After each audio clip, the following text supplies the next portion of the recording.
Au cours de notre collaboration avec les cardiologues, notre objectif est de faire en sorte que les traitements du patient soient adaptés à son état physiopathologique. Dans un premier temps, au cours de l'hospitalisation du patient pour son insuffisance cardiaque, nous allons regarder si les traitements prescrits sont adaptés à la fonction rénale, à la kaliémie et à la tension du patient.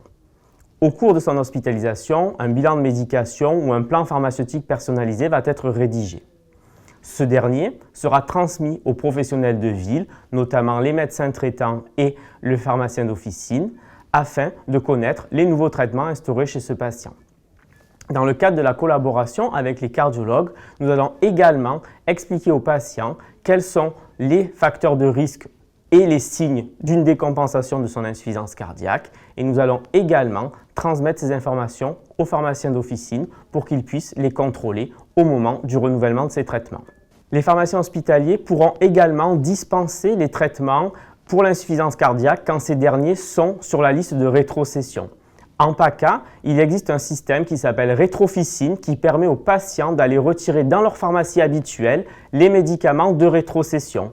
En effet, les pharmaciens hospitaliers collaborent avec les pharmaciens d'officine pour favoriser un accès facile au traitement de la réserve hospitalière.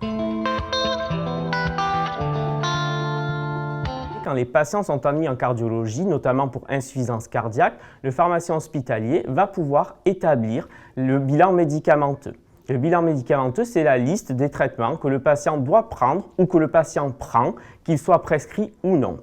Grâce à ce bilan médicamenteux, le pharmacien va pouvoir repérer des divergences dans les traitements qui ont été represcrits à l'hôpital et permettre donc aux patients hospitalisés de recevoir les mêmes traitements qu'il reçoit habituellement à son domicile. Dans le cadre de la prise en charge médicamenteuse de l'insuffisance cardiaque à fraction d'éjection ventriculaire non conservée, 4 classes de médicaments vont être instaurées. La première, les inhibiteurs de l'enzyme de conversion, qui vont permettre à la fois d'avoir un effet cardioprotecteur, mais également de faciliter le travail du cœur, devra être initié à faible dose, puis augmenté progressivement. Au cours de l'augmentation de dose, devront être surveillés 3 paramètres, la fonction rénale, la kaliémie et la tension artérielle chez ce patient. Ces paramètres devront être également évalués à chaque renouvellement de traitement. La deuxième classe de traitement prescrite est celle des bêta-bloquants.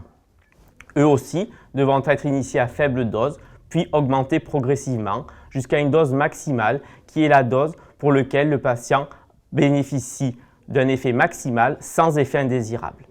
Dans ce cadre, il faudra surveiller 2 paramètres, à la fois la fréquence cardiaque et la tension artérielle.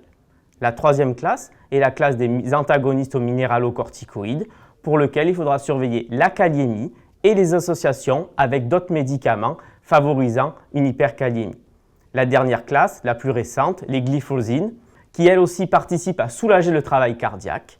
Dans le cadre de son suivi, il faudra surveiller la survenue d'infections urinaires en cours d'hospitalisation, mais surtout à chaque renouvellement de ces traitements. En plus de ces traitements, la Société européenne de cardiologie recommande également de prendre en charge 3 comorbidités, la carence martiale, la fibrillation atriale et la maladie coronaire. En effet, ces maladies pourront avoir un impact sur la prise en charge de l'insuffisance cardiaque. Afin d'assurer le maintien de la qualité de vie des patients atteints d'insuffisance cardiaque, le rôle du pharmacien hospitalier, mais également du cardiologue, du médecin traitant et du pharmacien d'officine est de faire en sorte que les traitements qui sont prescrits à son patient soient toujours adaptés à son état physiopathologique. Les variables principales à prendre en compte sont la fonction rénale, le ionogramme, mais également la tension artérielle. Lorsqu'un patient sort du service de cardiologie pour une prise en charge de son insuffisance cardiaque, le pharmacien hospitalier va réaliser un entretien pharmaceutique et aborder les points suivants avec le patient. Premier point, nous allons aborder la consommation de sel et lui recommander de la limiter à 5 ou 6 grammes par jour. Nous allons recommander aux patients d'éviter le tabac et l'alcool, qui sont des facteurs pouvant aggraver une maladie cardiaque. Nous allons également recommander aux patients de maintenir une activité physique modérée, par exemple de la marche, du vélo, sans que ce dernier ne s'essouffle au cours de l'effort physique. Nous allons aussi préconiser à notre patient d'éviter les anti-inflammatoires non stéroïdiens puisque ces derniers sont contre-indiqués, notamment avec les inhibiteurs de l'enzyme de conversion. Les deux autres paramètres qui sont abordés avec le patient, c'est la prise de poids. En effet, un patient qui prend 2 à 3 kg en quelques jours est un facteur, un marqueur de risque de décompensation cardiaque et dans ce cas, le patient devra rapidement consulter son cardiologue ou son médecin traitant, voire les urgences si c'est le week-end. Le dernier point abordé avec les patients, c'est la vaccination. En effet, les patients atteints d'insuffisance cardiaque sont plus à risque d'infection pulmonaire. Pour cela, il est préconisé de les vacciner contre la grippe, le pneumocoque et le Covid. À la sortie d'hospitalisation, un compte-rendu d'hospitalisation est envoyé à tous les professionnels de ville.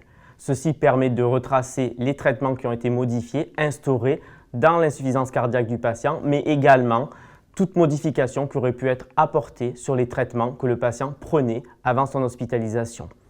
Cette communication permet de faire le lien entre le cardiologue hospitalier, le cardiologue de ville, le médecin traitant et la pharmacie habituelle du patient.